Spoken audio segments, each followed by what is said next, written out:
Welcome back to What's Inside. Today we are on a road trip and we're gonna cut open a meteorite. Isn't it beautiful behind us? We decided to stop. We've been driving for like 5 hours already, but we're on our way to this giant crater near Flagstaff, Arizona. We bought this one on the internet and it's originally from Argentina, but about 9 hours away from our house is a giant hole in the ground from where meteorites hit thousands of years ago. So we want to see it for ourselves. So we stopped at this place with these giant rocks everywhere, and I was reading some emails in the car for a few minutes, and I'm like, where'd the kids go? And I open up the door, they're like, Dad, check this out. Can you see them up there? Where are they? There they are. They are way up there.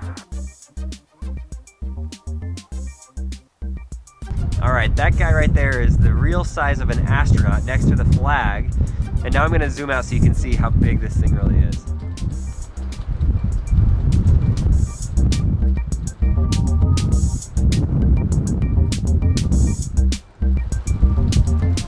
That is how big it is. Whoa, there it is. That's giant. This thing is huge.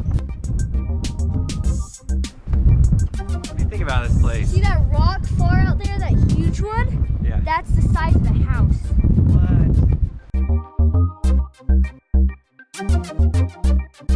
We were gonna fly the drone up here, but there's no way it's gonna happen with this wind. Yeah, it's gonna go and crash into the crater and we're gonna get in major trouble. Isn't it amazing one of these can make one of those? We were walking in and we found this meteorite, and then we compared it to our meteorite that we paid $500 for. And look how tiny. This is part of a 150-foot meteor that fell here in Winslow, Arizona about 50,000 years ago, they estimate. And the hole is gigantic. It's 500 feet deep and 4,000 feet wide. This should be the last time we're filling up with gas on this trip. 19 hours in the car so we could stop at a crater for an hour and a half. So this has been a great trip, and now it's time to go cut this meteorite in half, and then we have to go to a separate science lab and put nitric acid on the thing and see if we can get some cool patterns that would come out of it. We sat in the car for 19 hours. How was it, Lincoln? It was fun because we listened to Harry Potter. That's right. So we downloaded from audible.com, we went on there and we got Harry Potter and the Sorcerer's Stone by J.K. Rowling. And the reason why we got this is because it is 8 hours and 33 minutes long. It's like perfect, because that's how much we've been driving. For one whole leg of the drive, we were able to listen to Harry Potter, and it made the drive seem like it went by so much faster. So we love audible.com. In fact, we reached out to them and they decided that they would sponsor this video and hook you guys up and hook us up with our own link. So show them some love. Go to audible.com/whatsinside. You can get the Harry Potter for free, or any of the 180,000 titles for free for 30 days. Rock Pick Legends! We're here with our friend Rick, and he is an expert at cutting rocks. A lot of people might be wondering, like, why are we cutting open a meteorite? We're going to cut open a meteorite so that we can etch it out and find the Widmanstatin lines, the hatch patterns that form inside the meteorites, but you have to cut them and then you have to etch it with acid. Okay, so we're gonna etch it with acid after this. That sounds very dangerous. We just saw the blade and that you can actually put your finger on there and it doesn't cut it, but yet it'll cut a meteorite. It's kind of crazy.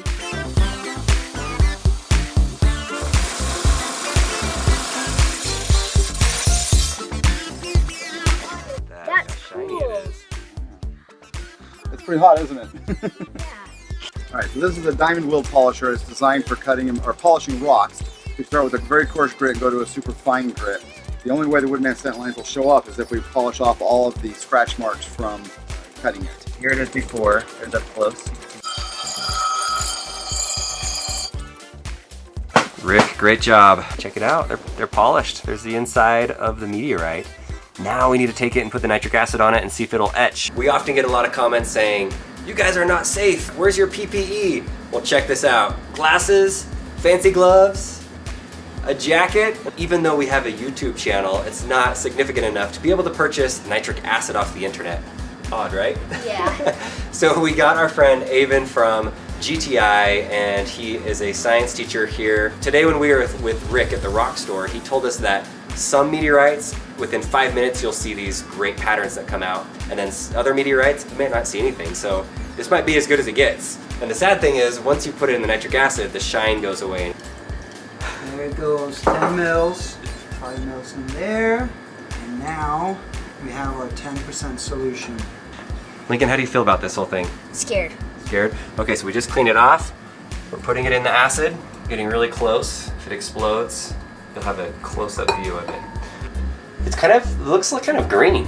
It's starting to turn a little yellow greenish. The greenish comes from the nickel oxide, so it's etching some of the nickel out. Awesome. And then it should also be etching some of the iron out, and that's going to be rust. That's going to be iron oxide. Science. Yeah, there's something. I don't really see any patterns in there yet. I'm gonna put it back in there. It just kind of looks black. That tells me something is happening. Yeah. I know what's happening. The aliens are coming out of the meteorite. They've been in there for 5,000 years. They're finally coming out. What do you think? Probably. Good dad joke? Probably we have to swipe it and then a genie's gonna come out. Yeah. How does it look? Oh, it's looking better now. Yeah. Yeah. It's looking much better. Okay, put it back Still in. a bit of black on the side. Okay, that's promising. I was a little worried at the beginning. Yeah, once it was was totally just black. But then even our scientist, he was smart enough, he's like, let's just put some more nitric acid in it. So he put some more nitric acid in it, made the concentration a little higher, and now it's actually etching it. Woohoo. So,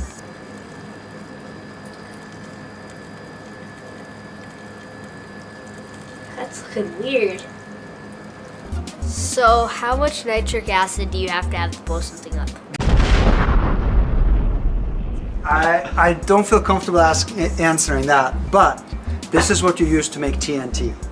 so take a look at that. You can see some of the patterns, the Widmanstatin pattern, I guess. Here's the one that's been etched in the nitric acid. Here's the one that wasn't. And yes, it's not as shiny, but you can also see these different patterns that kind of come out of it. This was an awesome project. We also want to remind you guys to look in the description below and use the link that they gave us to hook you guys up with a free audiobook or 30 days for free. And it's audible.com/whatsinside. What piece is this? That is mine. It's a meteorite. No kidding. Yeah? So how did you obtain that? Bought it off eBay for $500. Really? I'm gonna cut it open for a YouTube video. Is that right? Yeah, it makes cool patterns inside when you cut it open. So, I did not know that. cool, right? Wow. Or rounded something.